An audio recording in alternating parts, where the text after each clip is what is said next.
Hello again. So welcome back to part number 3. So the part 2 was about creating opportunities and then take massive inspired action and remove all the blocks that would prevent us from making it happen. So the part 3 will cover the remaining of the points. It depends how quick I am, how detailed I go. I wouldn't like to make too many parts because it would be a little too much. So we'll see how I'm doing with that with that part 3. So after we take action, obviously the very important thing that Christie mentioned, which was the point 5, was that we owe to ourselves to live in truth. Sometimes we lie to ourselves in many areas of our lives.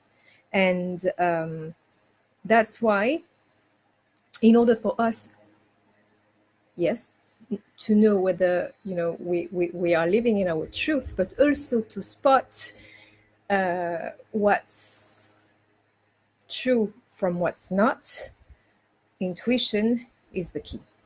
This is what she called a superpower, and it is. Because when we tap into our intuition, we just know. And that's why, that's what she encourages all of us to develop. And she asks us to, from a scale from 1 to 10, to identify how much we live in truth.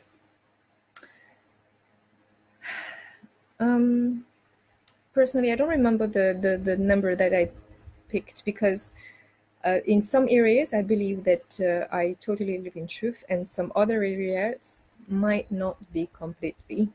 So I need to also expand that intuitive part in my life. And a very important question that she did ask, which is the point 6, actually, or maybe part of the same, just to give you a structure. A very important question was, how much of not listening to your intuition has been costing you? And she asked us to quantify it with a figure in simple dollars. Some people have spent a lot of money because they have struggled to get to the truth, to understand a lot of things, whether it is in business, in romantic relationship, emotionally it has cost a lot of us as well not to follow our intuition, because we are left a little scarred and in pain. So all of that has a cost. And in fact, she asked the audience, how much they've lost because they didn't follow it. There were big figures from from the small figures, from $1,000 to millions of dollars. And that was from the members in the room. So it was quite impressive. I know that it cost me emotionally, financially, and maybe even more than I am allowing myself to acknowledge. But it's also a large amount, I would say. So because of that, tapping into our intuition can save us from a lot of pain, trauma, and cost. Then on the next point, which is point 7, she introduced intuitive life coaching training, which is something that she offers to people who want to become either life coach, intuitive life coach, and who just wants to emphasize that part of their lives because they believe that it's what's missing, and they feel like a calling towards learning to develop these parts of themselves, so their intuition. So there was a big session on that. Some of them was more into the sales part, but the let's say the takeaway from that section is that obviously improving our intuition helps us to get closer to the truth of who we are. In fact, not even closer, to get to the truth of who we are. And it's about practicing, and then with that, we will be able to see even more, if not already, the energy blocks not only in ourselves, but in other people, and therefore help them. So that's what this this section was about.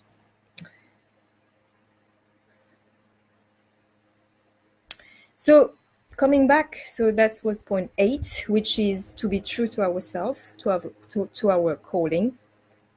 The question that she asked to most of us, sorry, not most of us, to the audience, to all of us, is who am I supposed to be? Who are we supposed to be? Who are you supposed to be? And to let the answer come to us. We have a lot of dreams, we have a lot of aspirations. So all of that are indication of who we want to become, but also who we are meant to become and who we are supposed to become. And then she asked about, if we're not there yet, why have we been avoiding being that person?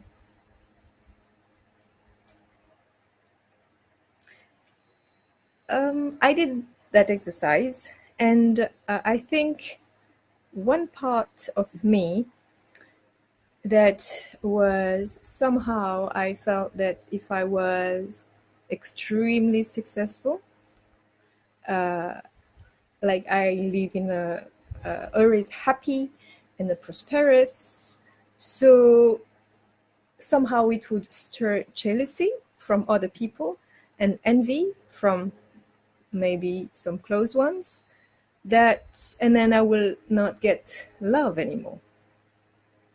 It's a belief, but it was there. So then I cleared it. What is it for you? If you're not who you want to be yet, why are you avoiding becoming that person? Please share your answer if you want to.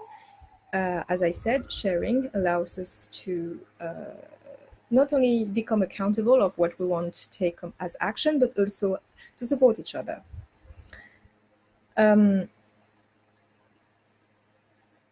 So the point was, we need to clear whatever is preventing us from being our true self and from fulfilling our calling.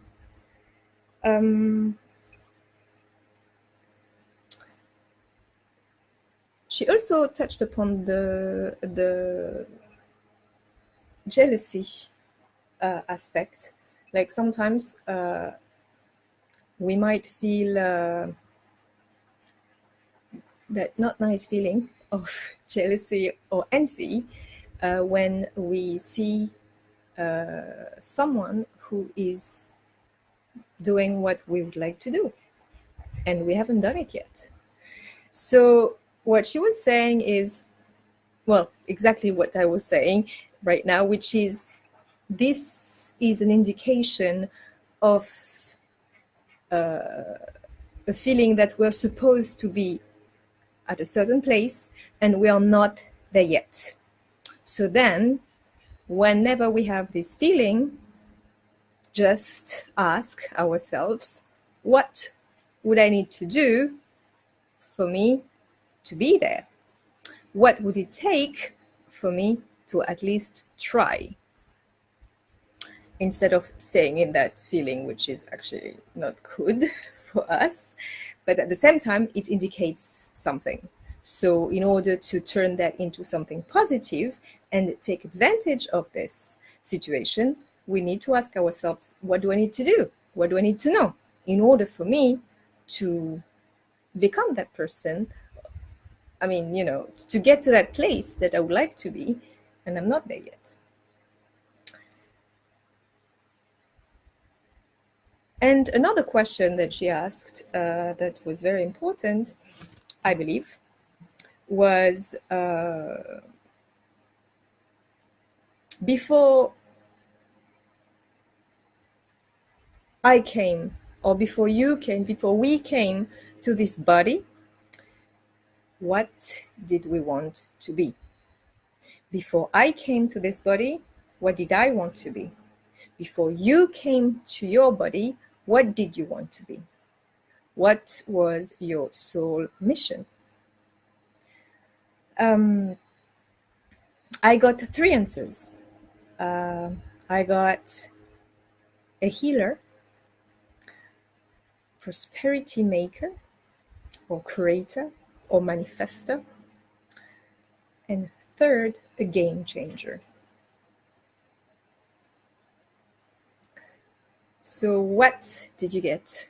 Ask yourself these questions and share with us, because then we're going to make it happen all together.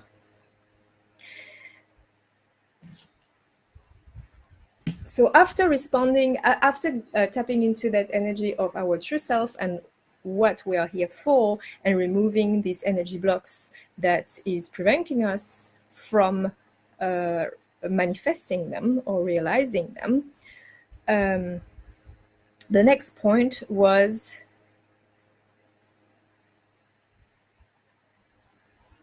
entitled Say Yes. So now that we know who we want to be and who we are meant to be, we need to believe it in every single cell of our body, and we need to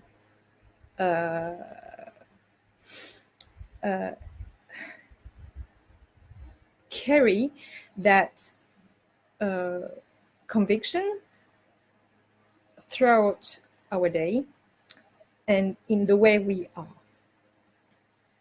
I think someone else in the personal development industry called Tony Robbins is also talking about, when you want to be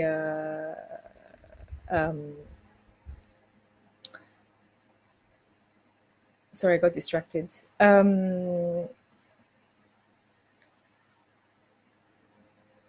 So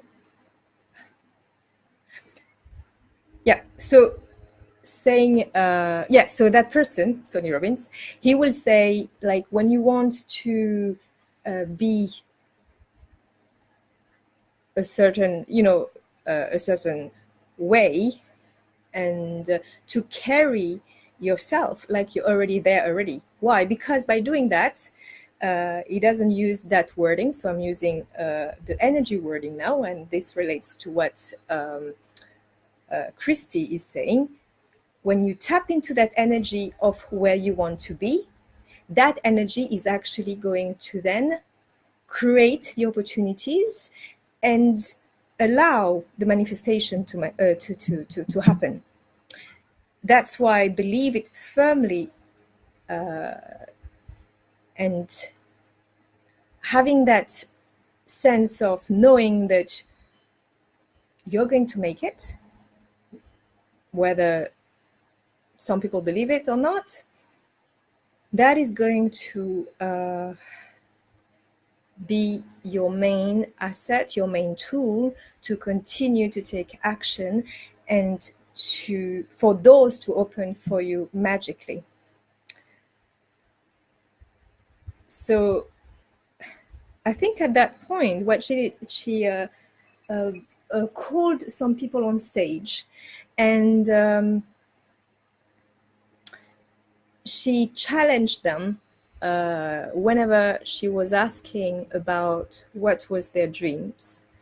And they would say, I would like to be,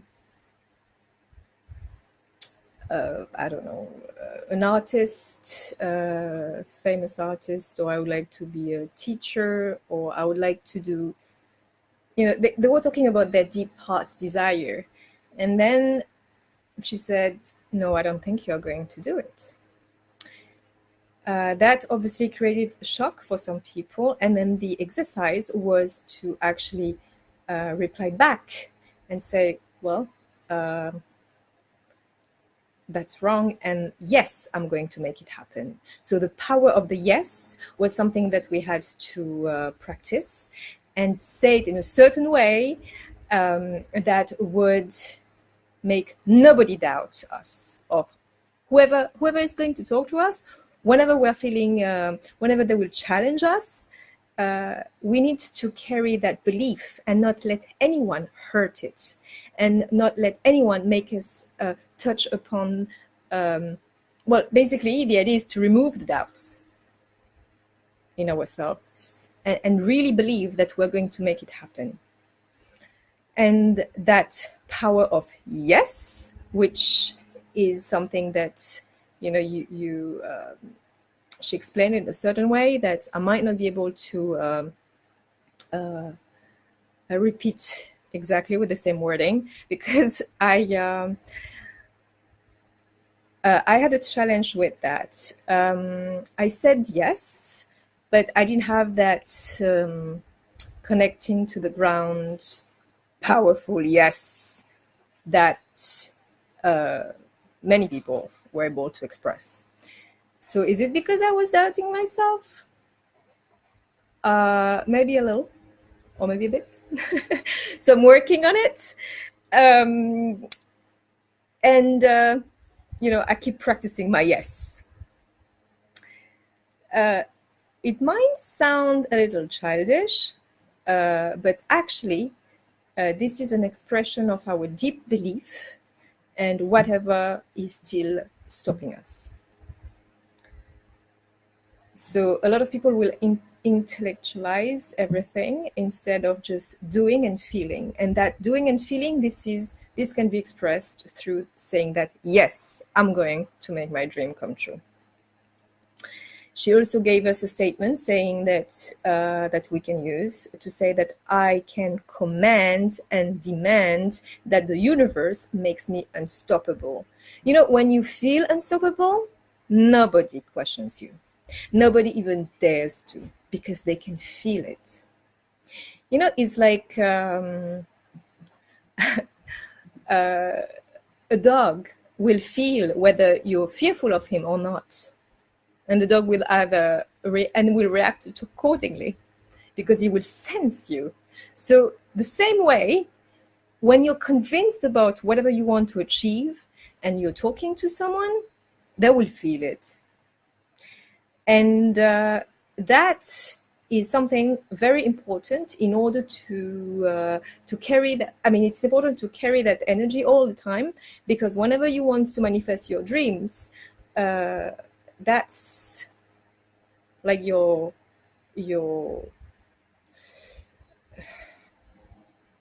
that's your light that you're carrying, that is going to represent your strength and your willingness to manifest your dreams.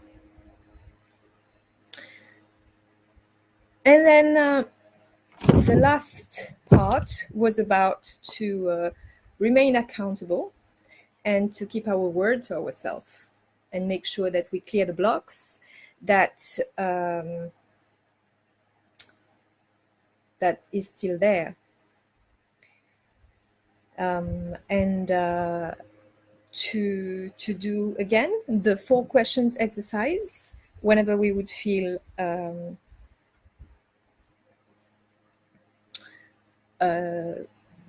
something is bothering us or is blocking us, and in order to then move past it and take the next step. So that was, so the yes was number 9, and the 10 was keeping your word to yourself. And that was the end of the event in terms of the key points that were covered. So you see, so the what we learned at this event was like, whatever we want to do or to achieve, whenever we feel a block, we use that connection to the divine source to clear it. And then we ask for guidance as well to that divine source energy to know what to do next. And then whenever there is a next block, you clear it again. And then being, by connecting to the light on a constant basis, then your awareness increases, more magic happen, and you become aware of what's blocking you, and then you can clear it and move further.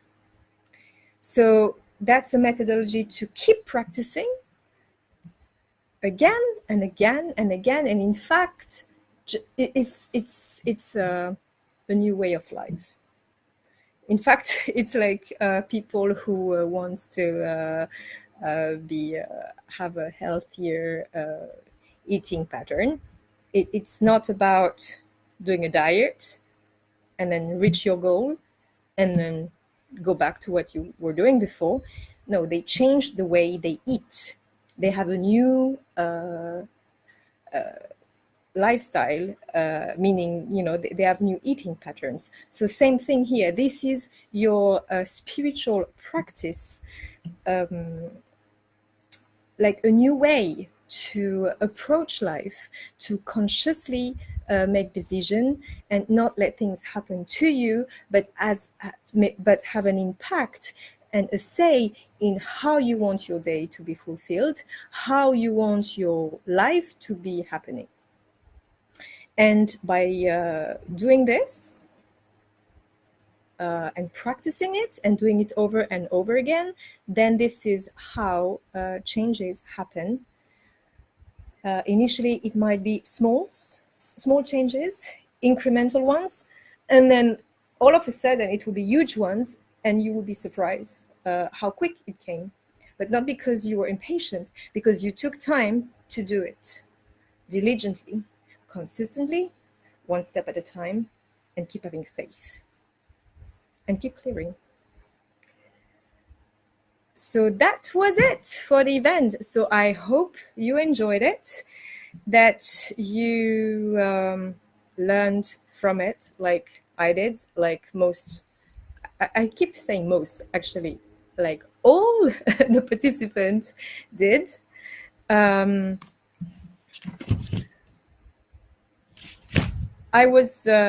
think you've seen in my previous video at some point, I think it was day 3, I was quite shaken. So because there were a lot of clearing that I did, a lot of stuff happening. So I didn't do a video on day 3 because I was a little bit all over the place emotionally.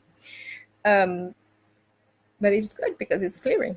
So if something like that probably happens to you, so I was told that it's totally normal because your stuff is coming up and is begging you to clear them.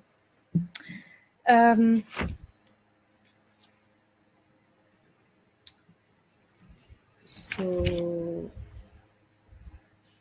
I think that was the last thing I wanted to say. Let me see. I think I wanted to say something else.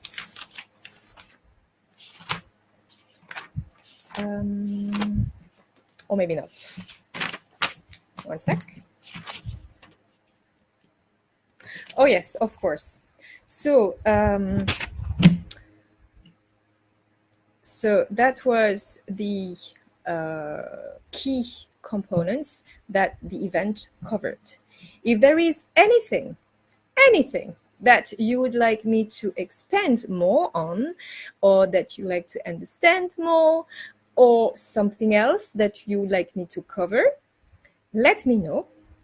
You can put a comment, send me a message, And I will be very happy to then do a live on one of these topics that you would be suggesting. So I wish you then a happy rest of happy manifesting and rest of the day. And I will be announcing something as well a little later. Okay? So have a great rest of the day and happy clearing and happy manifesting. Bye bye.